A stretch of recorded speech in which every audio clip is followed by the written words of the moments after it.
संदीप गौर। आज हम इस लेक्चर में क्लास 10th एसएसटी जिसका यूनिट 2 फेडरलिज्म, इसको हम एक्सप्लेन करने वाले हैं, इसको हम समझेंगे।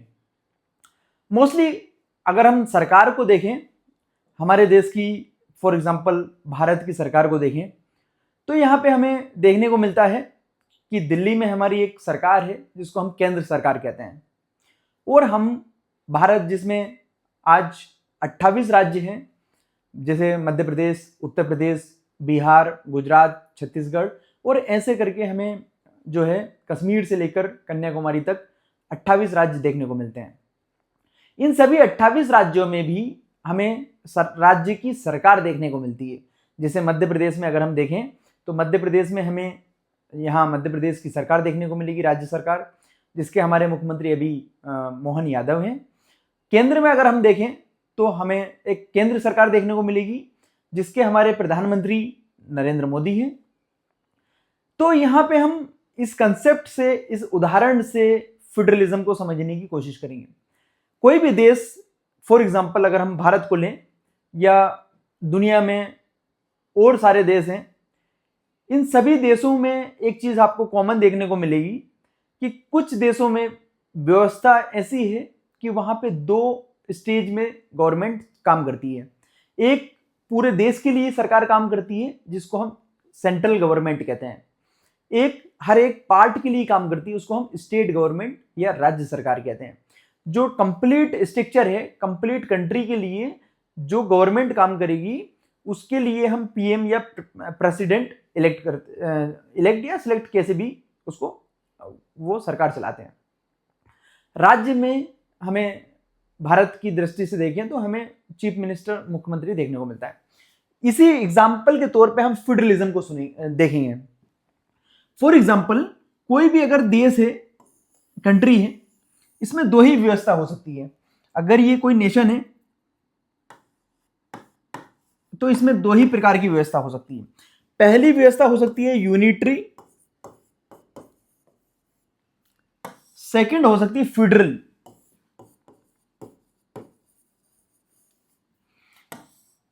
देखेंगे हम, अगर पूरे देश में कोई एक पावर सेंटर है, एक ही सरकार पूरे देश की नियम को तय करे, पूरे देश के लिए नियम बनाए, एक ही सरकार हो और देश अलग अलग पार्ट्स में उसको डिवाइड तो किया जाए, एडमिनिस्ट्रेटिव एफिशिएंसी के लिए उसको डिवाइड किया जाए, कितने ही पार्ट्स में उसको स्टेट्स में डिवाइड करके रखा जा सकता है, मगर पावर सेंटर सिंगल हो, सिंगल गवर्नमेंट हो जो पूरे देश को रन कर रही हो, ऐसी सभी व्यवस्था को हम यूनिटरी कहते हैं, एकात्मक व्यवस्था कहते हैं। इसको हम कहते हैं एकात्मक, जहां पे एक सरकार या एक पावर सेंटर हो। इसका अगर हम उदाहरण देखें, एग्जांपल देखें, तो हमें यूके देखने को मिलता है, यूनाइटेड किंगडम, जिसको हम ब्रिटेन भी कहते हैं, यूनाइटेड किंगडम, इसका एग्जांपल देखने को मिलता है। वहां पे एक सिंगल गवर्नमेंट पूरी कंट्री को रन कर रही होती है। वहीं अगर हम फेडरल की देखें, जिसको हम संघात्मक कहते हैं, संघवाद भी कहते हैं, फेडरलिज्म को संघवाद, इसमें एक चीज देखने को मिलती है कि इसमें पूरे देश में एटलीस्ट कम से कम दो स्टेज पे हमें गवर्नमेंट दिखती है। एक जो पूरे कंट्री को कंट्रोल करे, two stages of government. First है हमारी सेंट्रल गवर्नमेंट, एक सरकार वो जो पूरे देश को कंट्रोल करे, और सेकंड गवर्नमेंट हमारी देखने को मिलती है स्टेट गवर्नमेंट।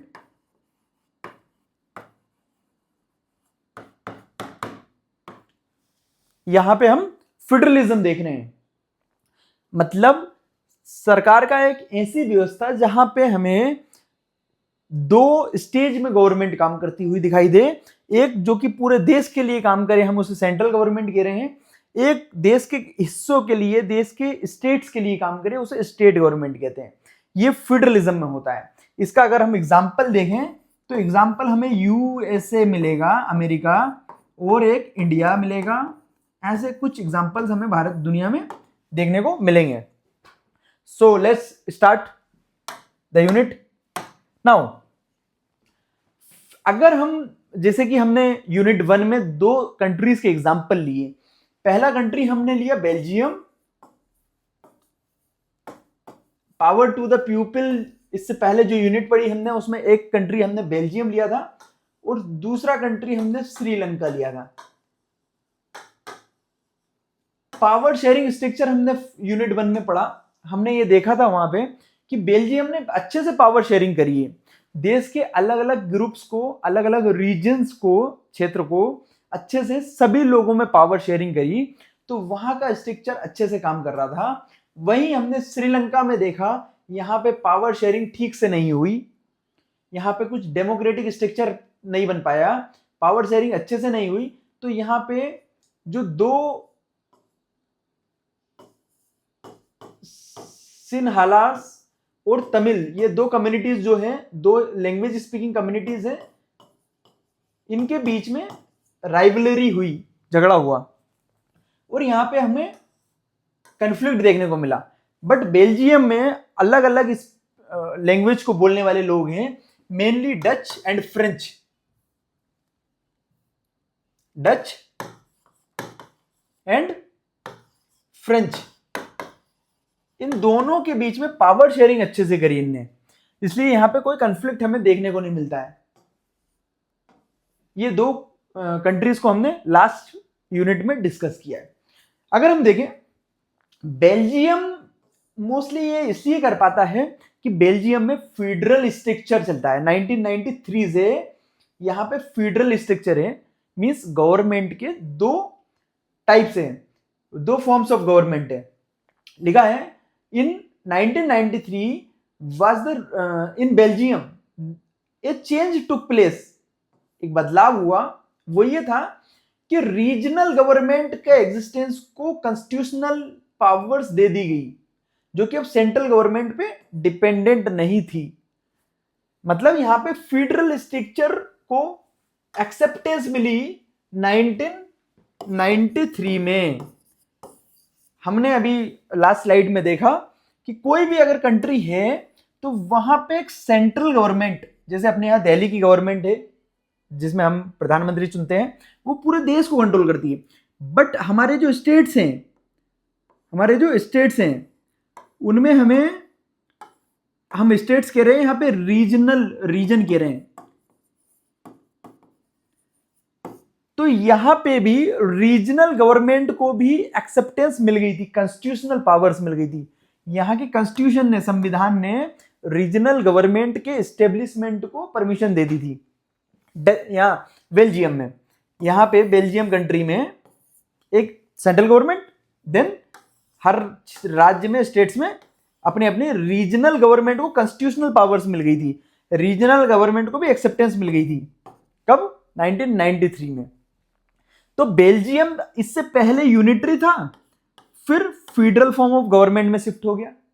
इससे पहले सिंगल जो है सेंटर पूरे देश को कंट्रोल करता था। इसके बाद में सेंटर प्लस रीजनल गवर्नमेंट ने भी यहां पे जो है एग्जिस्टेंस ले ली। तो बेल्जियम का शिफ्ट हो गया है यूनिटरी से फेडरलिज्म में। कब? 1993 में। लेकिन एक एग्जांपल हमने श्रीलंका लिया। अब श्रीलंका ने क्या किया? श्रीलंका ने यूनिटरी सिस्टम को ही कंटिन्यू किया। क्या?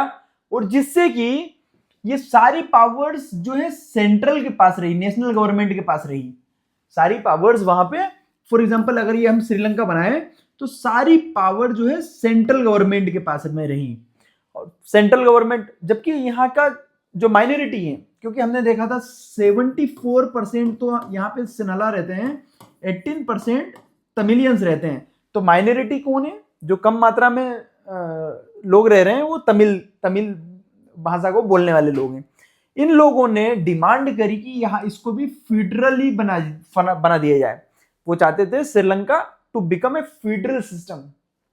लेकिन श्रीलंका के जो मेजॉरिटी हैं, ज्यादा मात्रा में जो लोग हैं, सिन्हाला बोलने वाले जो लोग हैं, मोस्टली ये चाहते थे कि जो है श्रीलंका सेंट्रली कंट्रोल्ड रहे।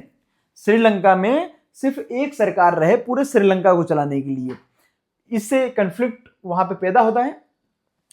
अगर हम फेडरलिज्म की डेफिनेशन देखें तो federalism is a system of government, एक ऐसी सरकार है जहां पे in which the power is divided between the central authority and various constituent unit of the country, जहां पे पावर ऐसे डिवाइड होती है सेंट्रल अथॉरिटी के बीच में और बाकी रीजनल सिस्टम के बीच में, various constituent units of the country.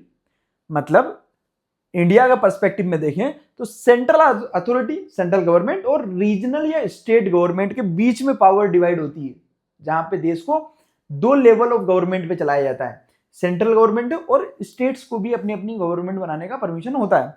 तो इसको हम फेडरलिज्म कहते हैं, संघवाद कहते हैं, जहां पे हमें दो स्तर की सरकार देखने को मिलती है।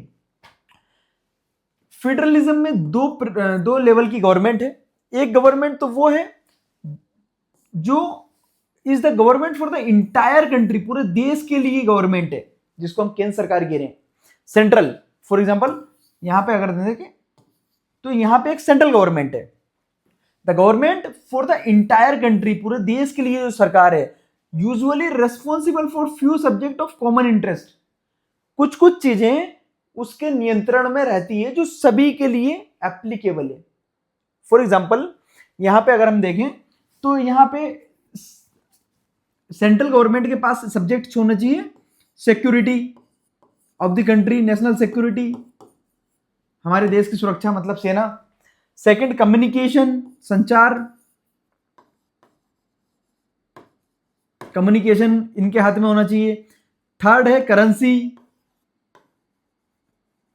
कौन सा नोट चलेगा देश में, ये हमारी केंद्र सरकार तय करे। अगर ये स्टेट तय करने लगे, स्टेट डिसाइड करने लगे कौन सी करेंसी चलेगी, तो फिर हर स्टेट में हमें वेरिएशन ऑफ करेंसी देखने को मिलेगा, सब जगह अलग अलग करेंसी देखने को मिलेगी। फोर्थ है इनके पास सिटीजनशिप वाला मुद्दा होना चाहिए कि कौन देश का नागरिक है कौन नहीं है, ये तय करने की शक्ति किसके पास होना चाहिए, सेंट्रल गवर्नमेंट के पास। Usually responsible for the few subjects of the common interest, जो सभी के लिए, पूरे देश के लिए जरूरी है, कुछ ऐसे विषय इनके अंतर्गत होने चाहिए, जैसे हमने देखा security, communication, currency, citizenship. But other level of government is the government of provinces और द स्टेट गवर्नमेंट। एक स्तर तो केंद्र है और बाकी दूसरे कौन से हैं, प्रोविंसेस के, स्टेट्स के, राज्य सरकारें हैं, जो कि भारत में 18 राज्य सरकारें हैं, 18 राज्य हैं हमारे यहाँ, 18 स्टेट्स हैं। तो सभी स्टेट्स में अपनी अपनी गवर्नमेंट है। इसको हम second stage of government, second level of government कह रहे हैं, जो कि बहुत सारी चीजों पर, बहुत सारे डे टू डे के एडमिनिस्ट्रेशन को देखती है। फॉर एग्जांपल अगर स्टेट गवर्नमेंट की बात करें तो हमारी स्टेट गवर्नमेंट देखती है, स्टेट गवर्नमेंट हमारी देखती है एग्रीकल्चर को, एजुकेशन को, राइट, हेल्थ को,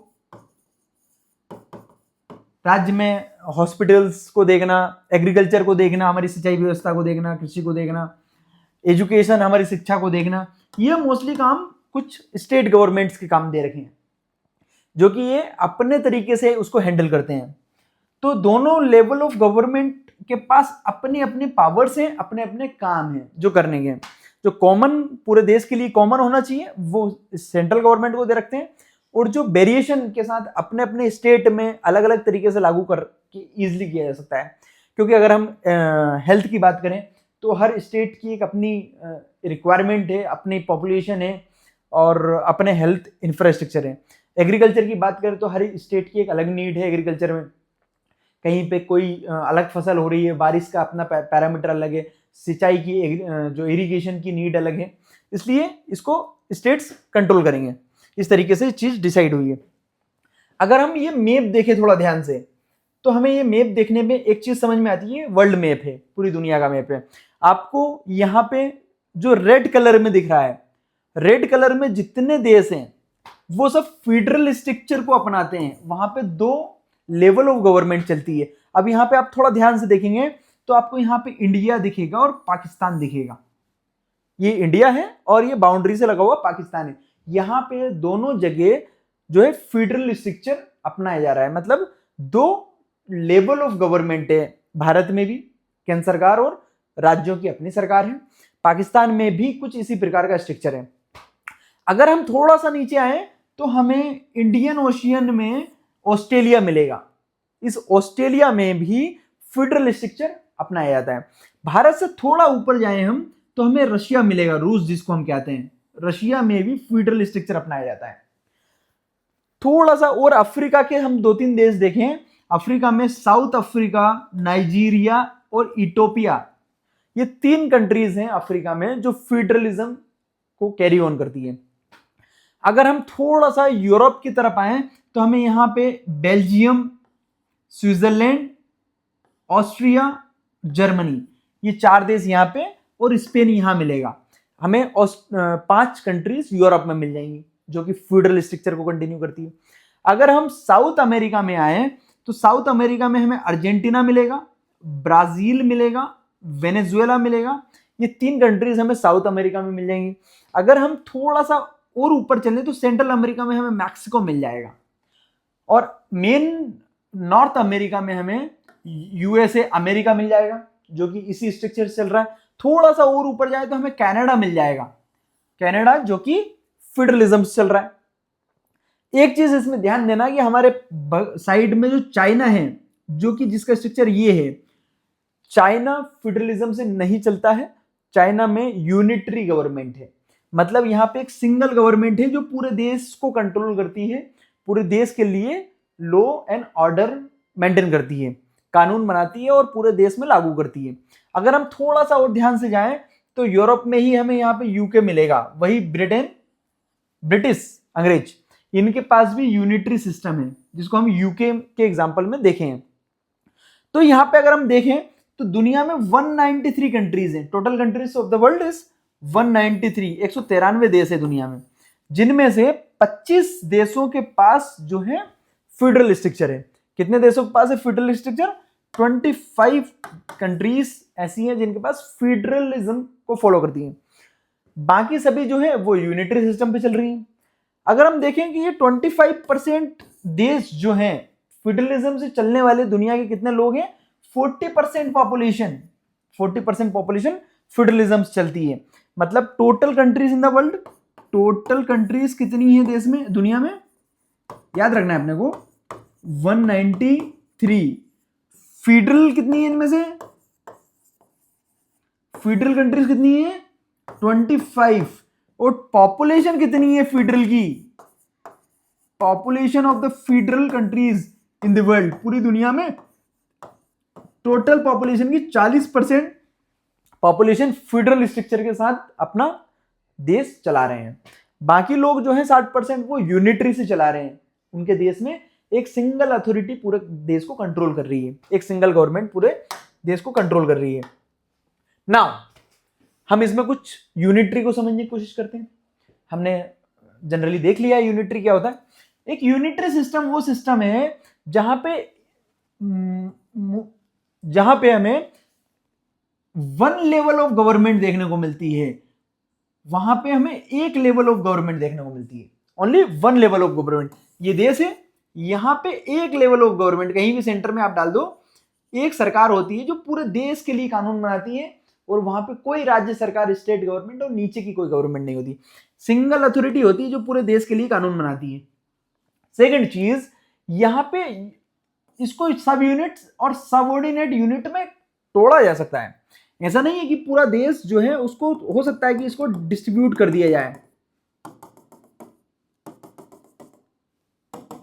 इसको डिस्ट्रीब्यूट कर दिया। फॉर एग्जांपल देश को एडमिनिस्ट्रेशन, देश को चलाने की दृष्टि से उसको टुकड़ों में तोड़ दिया। फॉर एग्जांपल इस पार्ट का नाम रख लिया A, B, C, D, E, F, G, H, I। Okay, इस देश को कुछ पार्ट्स में डिवाइड कर दिया। बट ये ABCDEFGH जितने पार्ट्स हैं ये अपने अपने लॉज, रूल्स, रेगुलेशंस नहीं बना सकते। इनको सिर्फ एडमिनिस्ट्रेटिव यूनिट्स हैं ये, मतलब लॉज यहां पे सेंट्रल में बनेंगे, इनके पास ये सिर्फ एक्सिक्यूटिव हैं, लागू करेंगे इन लॉज को, इन रूल्स को। ये अपने से कोई रूल बनाने के लिए सक्षम नहीं है। और तब भी जब भी सेंट्रल यूनिट चाहेगी तब इनको जो है रिप्लेस कर देगी, बदल देगी, हटा देगी। यहां पे ये कोई सेंट्रल यूनिट्स नहीं है, ये कोई इंडिपेंडेंट यूनिट नहीं है, ये सेंट्रली डिपेंडेंट है। सिर्फ आपको चलाने को दिया है, क्षेत्र को कंट्रोल करने के लिए दिया है। परमानेंटली आपके पास कुछ भी पावर्स नहीं है, सब सेंट्रल अथॉरिटी पावर को कंट्रोल करेगी। तो यहां पे हमें सब ऑर्डिनेट और सब यूनिट तो देखने को मिलती है, बट उनके पास कोई पावर्स नहीं है।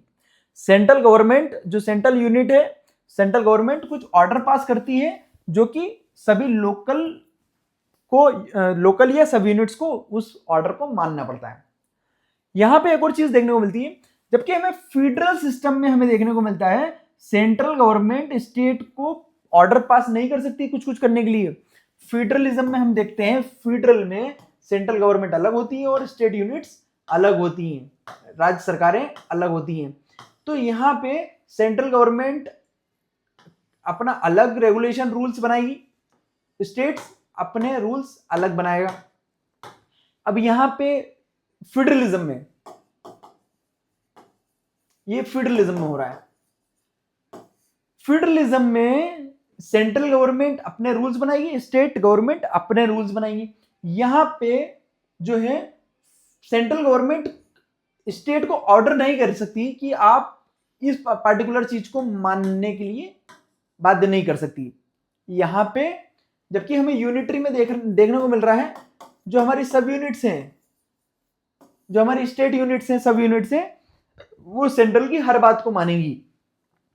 फेडरल में ऐसा नहीं है, स्टेट गवर्नमेंट के पास अपने पावर्स होते हैं और सेंट्रल और स्टेट जो है अलग अलग आंसरेबल होते हैं। स्टेट गवर्नमेंट के पास अपनी इंडिपेंडेंट पावर है, सेंट्रल के पास अपनी इंडिपेंडेंट पावर है। यहां पे दोनों सेपरेटली आंसरेबल है पीपल के लिए। अगर ये इनको जो जो सब्जेक्ट दिए हैं, सेंट्रल को जो जो काम दिया है, फॉर एग्जांपल देश की सुरक्षा, defence of the country central के पास है। अगर देश में कोई भी जो है बाहरी हमला होता है, जैसे फॉर एग्जांपल भारत पे देखें हम, चाइना से या पाकिस्तान से या अमेरिका से कोई भी बाहरी हमला होता है या कोई टेररिस्ट हमला होता है, तो हम किसी स्टेट गवर्नमेंट को उसका दोषी नहीं ठहराते हैं। राज्य सरकार, मध्य प्रदेश सरकार, उत्तर प्रदेश सरकार दोषी नहीं है, उसके लिए हम सेंट्रल को दोषी ठहराते हैं, क्योंकि हमने जो डिफेंस है वो सेंट्रल को दे रखा है। अगर किसी राज्य में हेल्थ डिपार्टमेंट डिस्टर्ब्ड है, एजुकेशन डिस्टर्ब्ड है, या फिर किसी राज्य में इरिगेशन व्यवस्था डिस्टर्ब्ड है, जो कि हमने स्टेट गवर्नमेंट का सब्जेक्ट है, वो वहां पे जो भी समस्या होगी, किसी राज्य में हेल्थ की व्यवस्था खराब है, तो हम उसके लिए स्टेट गवर्नमेंट को सीधा आंसरेबल कर सकते हैं, अकाउंटेबल कर सकते हैं। तो जो सब्जेक्ट जिसको दिया है वो सब्जेक्ट की अकाउंटेबिलिटी हम उस गवर्नमेंट से लेंगे। यहां पे एक और चीज देखने को मिलती है, फेडरलिज्म के कुछ की फीचर्स हम इसमें देखेंगे, कुछ मुख्य इसमें उसके फीचर्स, कैरेक्टरिस्टिक्स देखेंगे। फेडरल गवर्नमेंट में एक चीज है कि यहाँ पे 2 लेवल ऑफ गवर्नमेंट होती है, 2 या उससे ज्यादा level of government, central government, state government, right. एक चीज है कि 2 लेवल ऑफ गवर्नमेंट तो है, लेकिन जो लोग हैं जिनको वो गवर्न कर रहे हैं वो सेम लोग हैं, सेम सिटीजन है। मध्य प्रदेश का रहने वाला या उत्तर प्रदेश का रहने वाला कोई नागरिक, वो स्टेट गवर्नमेंट भी उसको गवर्न करेगी, और सेंट्रल गवर्नमेंट, सेंट्रल के जो कानून है वो भी उस पे लगेंगे और स्टेट के कानून भी उस व्यक्ति पे लगेंगे। तो यहां पे दोनों टायर्स ऑफ गवर्नमेंट, दोनों लेवल ऑफ गवर्नमेंट जो है सेम सिटीजन को गवर्न करेगी, सेम लोगों को गवर्न करेगी। लेकिन दोनों लेवल के अपने अपने ज्यूरिसडिक्शंस हैं, अपने अपनी सीमाएं हैं, अपने अपने कुछ सब्जेक्ट हैं, विषय हैं, जिनके ऊपर वो जो है स्पेसिफिक लेजिस्लेशन, कोई विशेष कानून, टैक्सेशन और एडमिनिस्ट्रेशन, इन सब चीजों को डिवाइड कर दिया गया है कि कौन से सब्जेक्ट्स स्टेट के हैं, कौन से सब्जेक्ट जो हमारे सेंट्रल के हैं। ये सब चीजें स्पेसिफिकली कॉन्स्टिट्यूशन में लिखी हुई हैं कि जिससे कि हमारे केंद्र और स्टेट में किसी प्रकार का, इस केंद्र और सेंट्रल और स्टेट में किसी प्रकार की कोई झगड़ा लड़ाई ना हो। इसलिए इसको स्पेसिफिकली कॉन्स्टिट्यूशन में लिख दिया गया है कि कौन कौन सी अथॉरिटी किस किस को मिल रही है, कौन सी शक्ति किसको दी गई है, जो कि कॉन्स्टिट्यूशनली गारंटेड है। कोई भी एक दूसरे के सब्जेक्ट्स को, विषय को जो है छीनेगा नहीं। जो सब्जेक्ट्स स्टेट के हैं वो स्टेट के पास रहेंगे, जो सब्जेक्ट सेंट्रल के हैं वो सेंटर के पास रहेंगे। जो फोर्थ चीज है वो ये है कि कोई भी एक गवर्नमेंट इसको चाहकर भी इन सब्जेक्ट्स का जो डिवीजन है इसको बदल नहीं सकती है। यूनिलेटरली ये फंडामेंटल प्रोविजन है कॉन्स्टिट्यूशन का, इसको कोई भी सरकार यूनिलेटरली चेंज नहीं कर सकती है। जो फेडरल स्ट्रक्चर में जो व्यवस्था बनाई गई है कि एक रहेगी स्टेट गवर्नमेंट और इसके अपने कुछ विषय रहेंगे, कुछ पावर्स रहेंगी, और एक रहेगी सेंट्रल गवर्नमेंट, इसके कुछ विषय और पावर रहेगी। इस व्यवस्था को, इस फंडामेंटल व्यवस्था को कोई एक सरकार अपने से डिस्टर्ब नहीं करेगी। ऐसा नहीं हो सकता कि सेंट्रल गवर्नमेंट स्टेट्स के कुछ राइट्स, कुछ अधिकार को खुद से खत्म कर दे, नहीं हो सकता। इसके लिए अगर ऐसा कुछ भी पावर में या इनके कुछ सब्जेक्ट्स में शिफ्ट हो रहा है, कुछ काम काज में शिफ्ट हो रहा है कि हमारा काम आप देखिए अब से, ऐसा कुछ हो रहा है, तो इसके लिए दोनों की कंसेंट, दोनों सरकारों की सहमति जरूरी है। भाई दोनों की सहमति, ये भी सहमत है कि ठीक है हमारा ये वाला काम आप करिए, और ये भी सहमत है कि हम करना चाहते हैं, तो तब जाके हमें देखने को मिलेगा कि यहाँ पे सब्जेक्ट्स का कुछ कुछ चेंज होगा। तो फंडामेंटल प्रोविजन है, ये कुछ भी नहीं बदलेगा इनके बीच में, जो संविधान में लिखा कॉन्स्टिट्यूशन में वही होगा। कोर्ट्स के पास पावर है कि इनके पावर्स को डिफाइन करने का। अभी जो कॉन्स्टिट्यूशन में लिखा हुआ है कि कौन से सब्जेक्ट सेंट्रल गवर्नमेंट के पास है, कौन से स्टेट के पास है, अगर कहीं समस्या आती है तो फिर उस चीज को कोर्ट सुलझाता है। कोर्ट के पास पावर है कि वो कॉन्स्टिट्यूशन का इंटरप्रेट कर सके, कॉन्स्टिट्यूशन में क्या लिखा हुआ है इस चीज को ठीक से बताने के लिए उसको एक्सप्लेन करने का काम है। जैसे क्लास में टीचर का काम होता है कि बुक में क्या लिखा हुआ है, उसमें जो लिखने वाले राइटर ने क्या सोच करके लिखा है, किस कंटेक्स्ट में लिखा है, उसको टीचर एक्सप्लेन करता है। वैसे ही हमारे कॉन्स्टिट्यूशन का टीचर है हमारा सुप्रीम कोर्ट। सुप्रीम कोर्ट के जजेस, हमारे जुडिशरी के, वो लोग इस कॉन्स्टिट्यूशन को इंटरप्रेट करेंगे, एक्सप्लेन करेंगे कि यहाँ पे ये जो लाइन लिखी गई है इसका क्या मीनिंग है, क्योंकि किसी भी लाइन के बहुत सारे मीनिंग्स निकाले जा सकते हैं, तो सुप्रीम कोर्ट उसको इंटरप्रेट करेगा, राइट। अगर हम देखें कि इन दोनों सरकारों को जो चलाने के लिए पैसे चाहिए, सोर्सेस ऑफ रेवेन्यू, ये भी बहुत क्लियरली स्पेसिफाइड है, ये भी पहले से लिखा हुआ है कि कौन सी चीज पर किस सरकार का अधिकार है, कौन सी चीज पे स्टेट गवर्नमेंट का अधिकार है, कौन सी चीज पे सेंट्रल गवर्नमेंट का अधिकार है। तो ये चीज भी पहले से स्पेसिफाइड है, ऐसा बीच में किसी प्रकार का झगड़ा होने की संभावना नहीं है। अगर हम देखें तो फेडरल गवर्नमेंट के दो काम होते हैं।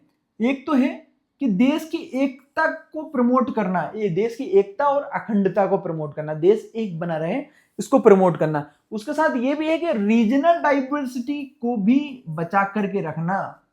जो क्षेत्रीय भिन्नता है, हर राज्य की, हर क्षेत्र की अपनी यूनिकनेस है, उसको भी बचाए रखना, उस यूनिकनेस को बचाए रखना भी इनका ही काम है। और फेडरल स्ट्रक्चर के दो काम है, एक तो पूरे देश को अखंड बनाए रखना, यूनाइटेड बनाए रखना, और जो रीजनल डाइवर्सिटी है उसको भी बचाए रखना। नॉर्मली गवर्नमेंट्स हैं, ये दोनों लेवल ऑफ गवर्नमेंट है, ये पावर शेयरिंग रूल पर एग्री होना बहुत आवश्यक है। ये दोनों पावर शेयरिंग रूल्स पे एग्री होती हैं कि हमारे ये पावर्स हैं, आपके ये पावर है, दोनों एग्री हैं, तभी शांति से सब चीजें चल सकती हैं। तो उन दोनों को एक दूसरे पे भरोसा भी होना चाहिए, ट्रस्ट भी होना चाहिए कि वो अपने अपने पार्ट के एग्रीमेंट से अपने अपने अधिकारों को और अपने अपनी जिम्मेदारियों को ठीक से निभाए। अगर हम देखें तो बैलेंस ऑफ पावर फेडरेशंस में, अलग अलग देश में इन सेंट्रल गवर्नमेंट और स्टेट गवर्नमेंट के बीच में क्या बैलेंस ऑफ पावर रहेगा, ये डिफरेंट रहता है, इसका कोई फॉर्मूला नहीं है। अगर हम भारत की बात करें तो भारत 1947 में जैसे आजाद हुआ है 47 में, उसके बाद में भारत ने एक सिंगल कंट्री पहले बनाई, फिर सोचा कि एक रीजनल वेरिएशंस, क्षेत्रीय हमारे जो यूनिकनेस है उसको मेंटेन करने के लिए हम टुकड़ों में देश को गवर्न करेंगे। एक सेंट्रल गवर्नमेंट रहेगी और स्टेट गवर्नमेंट रहेगी। एक ये है जिसको हम देख रहे हैं कि ये एक टाइप का फेडरलिज्म है, जहां पे सेंट्रल गवर्नमेंट ने, पहले देश एक था, फिर यहां से पावर शेयरिंग करके स्टेट्स को पावर्स दी गई हैं। अब इस तरह के फेडरेशन में एक चीज देखने को मिलती है हमें, यहां पर सेंट्रल के पास थोड़ी सी ज्यादा पावर होती है। यहां पे हमें सेंट्रल गवर्नमेंट के पास थोड़ी ज्यादा पावर देखने को मिलती है ऐसी सरकार में। एक और तरीके का फेडरेशन है जैसे अमेरिका था, यूएसए। जब यूएसए की आजादी के बाद में अप्रोक्स 1789 के आसपास अमेरिका कुछ आजाद हुआ, नहीं 1780 के आसपास अमेरिका आजाद हुआ। अमेरिका ने डिसाइड किया, अमेरिका में उस समय 13 स्टेट्स थे, 13 अलग अलग क्षेत्र थे। आज तो 50 है, करंटली 50 है, उस समय 13 थे। इन स्टेट्स ने मिलकर डिसाइड किया कि अपन सब लोग साथ में आते हैं। अमेरिका ऐसे अगर देखें तो ऐसे टूटा टूटा 13 पार्ट्स में था। 13 अलग अलग रीजन्स ने डिसाइड किया कि हम लोग साथ में आते हैं और साथ में गवर्नमेंट बनाते हैं। 13 स्टेट्स ने डिसाइड किया कि हम एक सेंट्रल गवर्नमेंट रखेंगे, सेंटर में कोई गवर्नमेंट रखेंगे, और बाकी जो है स्टेट्स के पास अपनी अथॉरिटी, अपने पावर रहेंगे। हमारी जो केंद्र सरकार है, सेंट्रल गवर्नमेंट है, वो पूरे देश को कंट्रोल करेगी, और हमारी जो क्षेत्र के अपने अपने सरकारें भी बहुत अच्छा पावर रखेंगी। मैक्सिमम चीजें हमारी स्टेट गवर्नमेंट्स करेंगी और कुछ चीजें जो हमारे सेंट्रल गवर्नमेंट को हम दे देंगे। तो यहाँ पे इन्होंने डिसाइड किया कि हमारा स्टेट कोई छोटा हो या कोई बड़ा हो, सबको इक्वल पावर दी जाएगी, सबको इक्वल पावर दी जाएगी। तो एक टाइप का फेडरेशन जिसको हम कहते हैं अमेरिका वाला फेडरेशन, यहां पे एक चीज देखने को मिलती है, यहां पे हमें एक चीज देखने को मिलती है कि यहाँ पे बहुत छोटे छोटे स्टेट्स, मतलब बहुत सारे स्टेट्स ने मिलके एक फेडरेशन बनाया है, एक संघ बनाया है कि हम लोग साथ रहेंगे। यहां पे सबके पास पावर इक्वल है। इस अगर देश का एग्जांपल देखें तो यहाँ पे अमेरिका है, स्विट्जरलैंड है, ऑस्ट्रेलिया है। इन देशों ने, स्टेट्स ने साथ आके एक फेडरेशन बनाया है। तो यहाँ पे स्टेट्स के पास अच्छी खासी पावर है, सेंट्रल से ज्यादा पावर स्टेट्स के पास है। सेंट्रल के पास अपनी पावर से स्टेट के पास, लेकिन भारत, बेल्जियम, ऐसे स्पेन, ये जो कंट्रीज हैं, इनमें सेंट्रल यूनिट ने, एक देश था, फिर उसने जो है स्टेट्स को पावर ट्रांसफर करी है। तो यहाँ पे सेंटर ज्यादा हमें पावरफुल देखने को मिलता है। Thank you. हम अगले लेक्चर में आगे का इसमें देखते हैं, आगे का पढ़ते हैं। इसके लिए तब तक के लिए धन्यवाद।